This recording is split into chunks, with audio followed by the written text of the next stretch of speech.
Thank you, and good afternoon, ladies and gentlemen.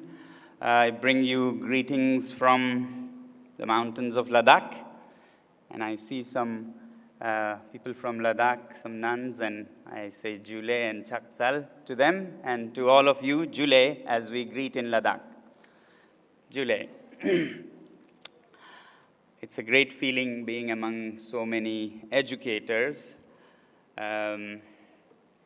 in the warmth of Delhi from the heights of Ladakh. I'll share a little bit of my journey into education from engineering. It was more of an accident that I stumbled upon the world of education when I was doing my own engineering. Due to a difference with my father over what stream of engineering I should do, I had to finance my own engineering, and to do that, I had to teach to raise some funds for my own engineering education. And while doing that, the experience changed my life completely. I came face to face with the realities, or rather the falsehood of this education system. I was very confused in the beginning, and slowly things became a little clearer to me, and I continue to try and understand that. In those days in Ladakh, in the 90s, I saw that while teaching them to finance my engineering, which happened very well, the financing of it, but what I learned was that students were failing en masse in a place like Ladakh. 95% of the students were failing in the 10th grade exams every year, repeatedly. And the people and system blamed them for their failure rather than introspecting about the system. Because when 95% fail in any industry, any system, it actually is more for the system to look into itself rather than blame the products.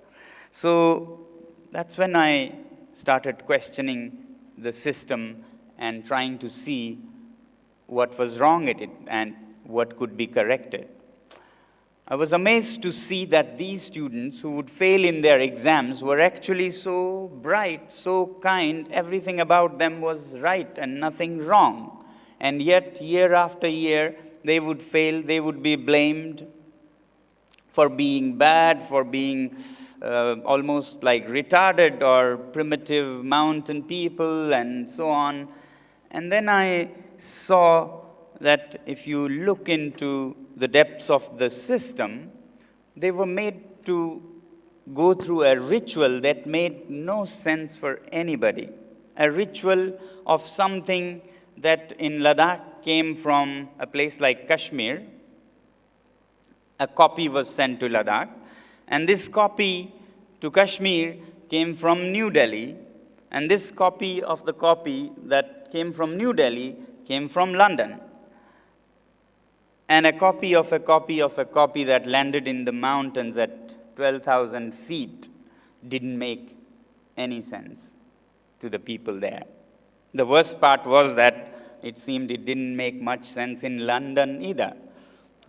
So, fact chances that it would work for people in Ladakh. Children were trapped in classrooms, talked, lectured, scolded, shouted, insulted all day, memorizing things like A for apple, B for ball, C for cat, which I can understand. A, B, C are abstract symbols that don't make any sense to any newcomer, made up by some grown-ups, leave aside children. So you relate by association using a familiar object like apple for A, ball for B. Not a bad idea, not the best idea, but not a bad idea. But in a place like Ladakh, when you blindly copy something from somewhere, it came to F for fan. In minus 30 Ladakhi mountains, you try to make somebody understand this squiggle, meaningless squiggle F, by associating with something even more unknown, fan, which even teachers wouldn't understand what it is about. It would go on to T for train, S for ship, right, at 12,000 feet, as if these would make the squiggles any simpler. So I saw nothing wrong with the children, actually everything wrong with the system, which made them learn in some other language about something that didn't mean anything to them. And in any case, it was all about just intellectual exercise of the head alone. It had no space for skills of the hand, for example. These were children who were being made to memorize L-E-A-F, leaf, L-E-A-V-E-S, leaves, and the grasp of the concept was lost in this language mambo-jumbo, whereas these very children were children who had at their homes not only known seeds, but had seen roots going down and shoots coming up and leaves unfurling, and done it with their very own hands, with their parents. And yet they were insulted and broken in these classrooms, trying to learn the same things from pages of a book, hardly legible, on top of everything else. So they had all the skills of growing, of repairing. Their parents had taught them how to repair when clothes are damaged, how to repair when the house is damaged, yet they were now caught in a system that was undoing all that learning, and all it was about head alone. Whereas a good preparation for the life that they would live would be of skilling their hands, and then further of making them into not just skilled hands, but also kind, compassionate hearts. But that had no place in this system. These were children whose parents, whose society had taught them to collaborate, to cooperate. And in a place like Ladakh, a harsh reality like Ladakh, you couldn't have even survived without cooperation and collaboration. Yet, all that was thrown out of the classroom, and they would be now taught to compete rather than collaborate. Their parents and ancestors would have taught them others before self, and yet they were brought into a system where self before others was the very foundation. You have to come first, you have to beat the others, and hardly anywhere about walking together and doing things together. This is what I learned as I tried to go deeper, that it is a very strange system which doesn't prepare, definitely not for a life as we knew, in the mountains that has helped us survive over millennia.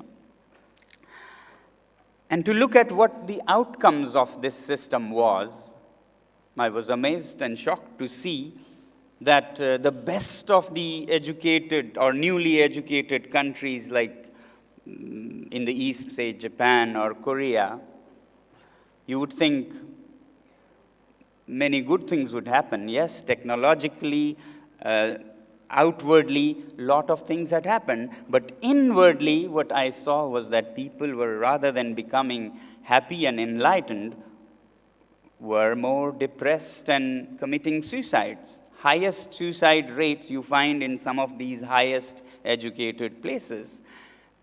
So the individual was all confused, all stressed in the competition, in the race, and collectively, I could also see what this modern system had done to the planet itself. The environment, I could then understand, was in a mess. In places like Ladakh, we might have to flee. We might have to leave our valleys for no fault of ours, because the glaciers are melting away as global temperatures rise. People at the seashores will be drowned. In the big cities, air itself is so difficult to breathe that people lose 3 to 6 years of their lives for no fault of theirs. And I really don't understand if this system helped save lives with things like modern medicine, or actually took more lives with what is now happening in the cities, and very soon we'll see happening all over the mountains and places where places will perish, either because of flash floods induced by climate change, or islands drowning because of global warming. So it's a complicated thing whether it's saving lives and making us happier or actually taking more lives. So I, to say the least, felt very confused. And as I said, it did not address making these young people self-reliant, skilled to survive in places like Ladakh or anywhere else. It made them specialized but not self-reliant, and not at all kind and compassionate people who can cooperate and solve problems of the world. And therefore, I often feel that this is not a system that can do a lot of good for this planet nor for this country. And the results of it we see everywhere of this system for the last 300 years of industrial revolution, which is when this system of education came. And we can see the outcome. And if we do more and more of the same thing, we'll get more and more of the same results. It is important that we rethink and reconsider what we put into our children if we want a different outcome. Therefore, I feel that this is a time when, rather than blindly following what the West has led us in the last 300 years, countries like India have to rediscover and perhaps give to the world a new system that will lead to a different world. This is a country that has given to the world yoga and vipassana.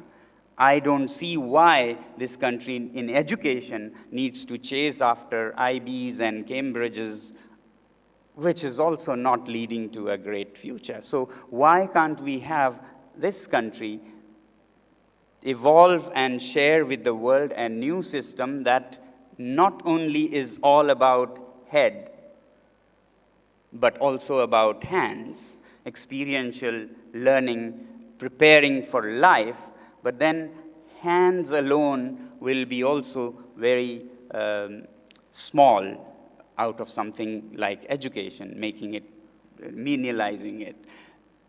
More than survival and livelihood, the same has to take us beyond towards becoming compassionate, kind people that can coexist on this earth, that can cooperate and collaborate and not just compete. So therefore, replacing these 3 R's-based education that has taken over the world with something that could be called the 3 H's-based, where head, hands, and heart are equally given importance, seems to be the need of the hour. And I cannot see a country better than ours to do it ourselves for ourselves and share it with the world. This is a time when the world needs to look at what is happening and change its course. And that's why I think it should not be, education should not be about just production and consumption. That is what has become of it, and that is what is leading our whole common future into what it is doing now. I'm more impressed by the technologies of the inner world that our country developed than the technologies of the outer world that have come up in the last 300 years. Yes, they are impressive in fulfilling our desires of comfort, of ease of doing things, but it doesn't end. because desires keep growing. And I'm very impressed when I think of what Lord Buddha said. For human beings, it is a bigger achievement to fulfill one single desire than to conquer one single desire than to fulfill 1,000 desires. This was the technology of our ancient past, of conquering desires rather than fulfilling, because the current system trains us to fulfill all the wants, needs, desires, but as the buckets of our desires are filled with the products of technology, we keep filling and filling and filling and filling, and it never gets filled up. Only do we find, if we look closely, that the bucket has no bottom. And a bottomless bucket, you can throw all the things of the world and you will still be filling and filling, and it never will be full. Now, to do that filling, or the attempt to fill, we plunder the whole planet. Whereas a much simpler and much wiser technology it was to rather work on putting a bottom to that bucket and thereby fill it with much less. And that, to me, is efficiency. Because we may think that we have done a lot of progress in the past, few centuries, we say, with all the modern science and education and so on, but we don't question progress in whose eyes? If you ask the animals and the plants on this planet, is this really progress on this path that we have so far chosen? WWF came out with a report, and that shook me, that says in just roughly 50 years, from 1972 to 2012 or something, 52% of the wildlife on this planet vanished. 52% of the wildlife is vanished, and we call that progress. It's not just humans that share this planet. If we could hear the animals and the plants, definitely this wouldn't be called progress. So that's why I very much question the very foundation of this system. We may discuss about specifics of classrooms and schools and teachings, but we also need to question the bigger picture of where we are going. Where we are going. We are told we have to go fast, fast, fast. But I feel when you don't exactly know where you're going, it's better to go slow. Fast will lead us faster, and it is, as you can see from what we have made of the climate. And therefore, it would be very important for a country like India to engage its young people in an education system that does the domain of head as good as anywhere in the world, but gives equal value and importance to the skills of the hands, so that our children are ready for life before they leave the learning phase, are ready to do things, are not a liability for the employers, can plan, can execute, can share, can cooperate, can make and repair, and can survive in the most difficult places. These are skills of the hands and the body we need to impart, but that, when you go beyond, would extend to thinking beyond oneself, thinking beyond even human beings, to all beings on this planet, as I said, towards a kind, compassionate heart that is sensitive to all life on earth and generations that have not come yet. That is the kind of education that is likely to bring happiness on this planet, rather than just a ritual of training our children for production and consumption. So at this point, I'll share with you a small film, which captures it much better than my 1,000 words, of an attempt that we have been making in Ladakh to see how this could be done, how young children who are failures in the system can do so well when they are taught in ways that nature has designed us. I have always believed that what we do in these schools and classrooms is really not natural. Never before the Industrial Revolution did human beings, or any animals for that matter, any species, train their young ones by seating them for hours together, lecturing them and making them memorize things. We have evolved not for that kind of upbringing. We humans and all animals have evolved for taking things hands-on, engaging practically in solving problems. Our past was hunter-gatherers. Our young ones had to deal with a lot of challenges in wild nature to take on and help their families. Therefore, we are designed, programmed, evolved to take on a lot of real physical challenges. And with Industrial Revolution, when things become just a touch of a button, and then when parents make their children into princes and princesses, taking away all the challenges and all that takes energy and from their children, the energy that nature gave them, the programming that nature had done for their learning, that energy comes out in the ugliest ways that are now called teenager rage, rebellion, and teenagers are seen as a problem. I discovered in Ladakh, very interestingly, that children who came from Ladakhi remote rural areas, there was no concept of teenager problem, rebellion, or anything. Teenagers are very highly respected for taking serious responsibilities in the family. But then I saw that even in Ladakh, in the city, as the city grew, children were becoming like anywhere else, problems, rebellious, violent, and so on.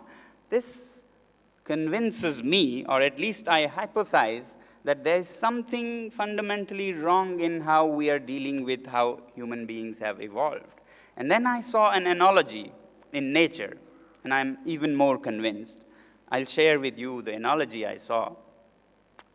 Rats and mice, rodents, chew on everything I saw.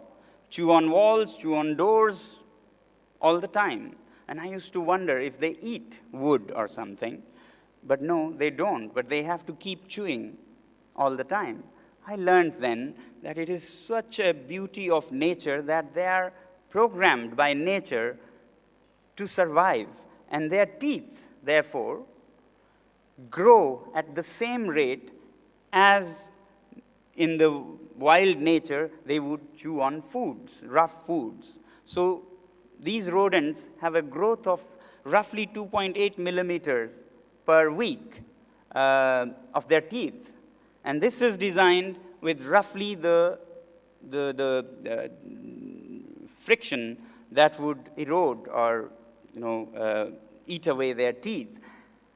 Now supposing a colony of mice in search of food suddenly strikes a big treasure of butter, you would think that's the best thing to happen to them, or they would think, as happened with our Industrial Revolution to humans.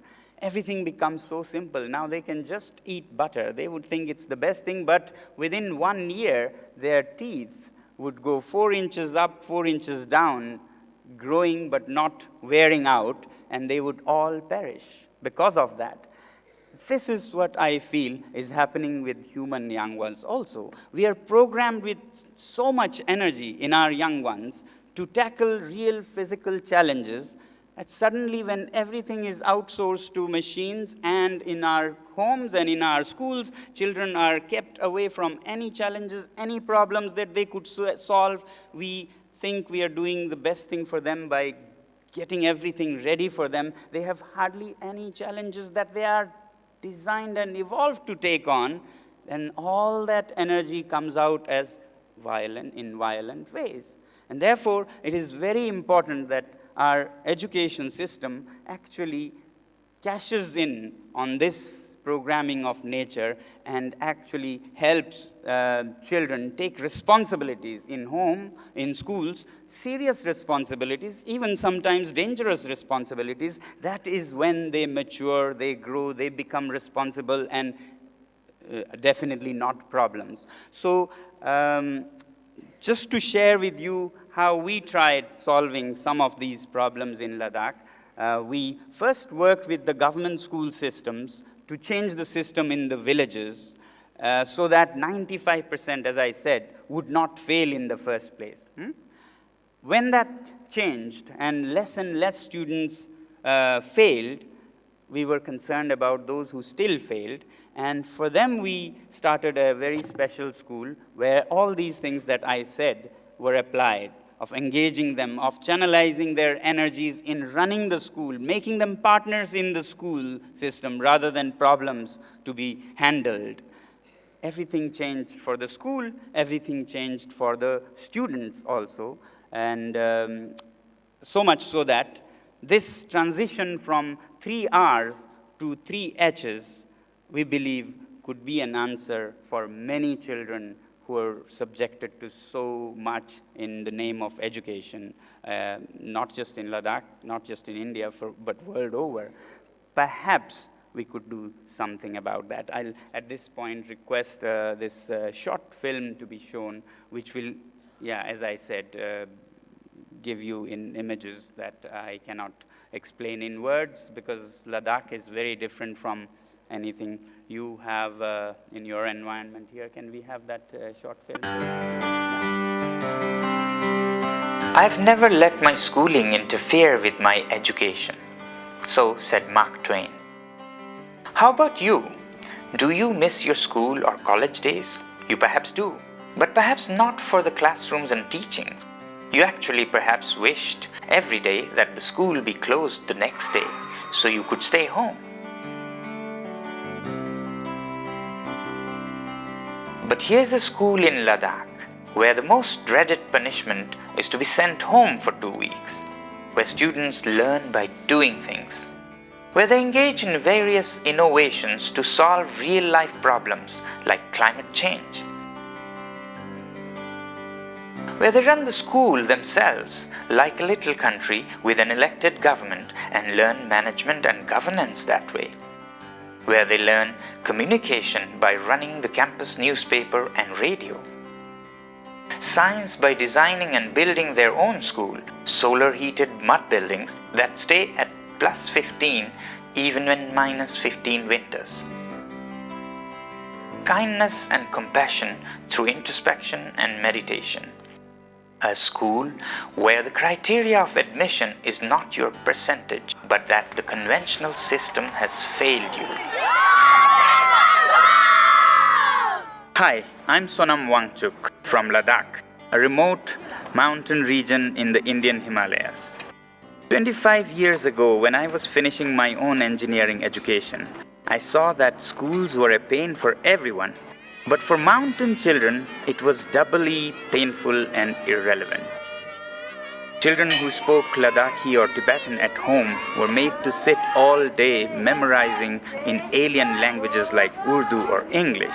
F for fan, S for ship, T for train. Till recently, every year, 95% of the students used to fail in the all-important 10th grade exams. Together with like-minded friends, we launched SECMOL, the Students' Educational and Cultural Movement of Ladakh, and said enough is enough. Working with the government, we rewrote many textbooks, retrained the teachers, and organized the villagers. And the results started changing too. For those who still failed, we started the alternative school that you just saw. And the results? Tewang Rigzin went on to become a top journalist and later became the education minister of Ladakh Hill Council at 27. He had failed his 10th grade 5 times. Stanzin became a filmmaker and has been winning awards across countries. He had failed 4 times. Miss Tinless is today a celebrated social entrepreneur. She had failed 3 times. But now we see that the state of higher education is no better. Not only for Ladakhis, who of course are doubly disadvantaged again, but for you in the big cities too. It's time we change this. We in Ladakh are dreaming again. This time our dream is to create an alternative university that will use all our learnings from the past 25 years. Once again, a hands-on doers university, where the School of Business runs real-life companies on campus. The School of Tourism runs high-end hotels and simple homestays. The School of Education runs innovative schools. The revenues from these sustain the university while the students get free higher education and of course hands-on experience. But this is more than a dream now. His Holiness Chetsang Rinpoche, one of the top spiritual leaders in Tibetan Buddhism after His Holiness the Dalai Lama, is supporting this cause as the chief patron. The Hill Council government of Ladakh has earmarked roughly 200 acres of land, and the ice stupa artificial glaciers have already started greening this desert. A fully solar-heated, mud-built university township is being planned by some of India's top architects.